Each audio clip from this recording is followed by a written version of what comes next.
બાપુ પેલા રણજીત પરમારે એવા ધોયા છે ને કે હાડકા પણ દુખે છે. કાના જયંતી જોરાવર એને ચાલે એનું કામ પાર પાડી દે. હા બાપુ હા. આ વખતે રણજીત્યાને રાડ ન પડાવી દઉં તો મારું નામ જયંતી જોરાવર નહીં. હા બાપુ હા. અગ્નિનો તણખો અને દુશ્મન બેવ સરખા, એકેને વધવા ના દેવાય નહીતર બહુ નડે. હાચું બાપુ હાચું. તો શું કરશું એ છોકરાનું? હવે તો એની કુંડળીમાં પણ કાળ નાખે છે. આ વખતે એનું કાળસ કાઢીને જ જંપીશું.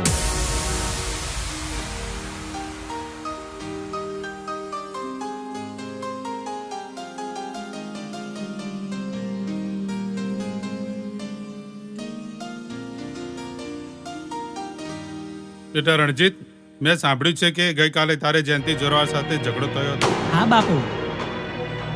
શું થયું હતું? બાપુ, પૂજારીની દીકરીને પેલો જયંતી જોરાવર હેરાન કરતો હતો, પણ મેં તેને જબરો મેથી પાક ચખાડ્યો. જયંતી જોરાવર દીકરા, તું એની સાથે શું કામ બાજી પડ્યો? શેતાનને પણ સારો કેવડાવે એવું એનું કામ છે. ના દીકરા ના, તું એમનું નામ ના દઈશ. તે માથા ભારે છે, તેમના જેમ આપણે ક્યાં લડતા ફરીએ.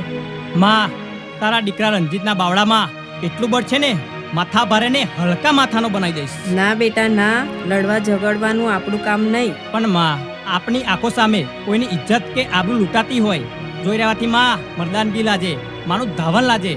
માં, હું તો તારો દીકરો છું. બેન દીકરીઓની આબરૂ માટે કદાચ પણ મારું માથું કપાઈ જાય ને તોય મને આનંદ છે. આ રણજીતને કંઈક સમજાવો. પણ હવે બેટા સાચવજે, જયંતી જોરાવર સામી છાતીએ નહીં તો પીઠ પાછળ પણ દગો કરતા ખચકાશે નહીં.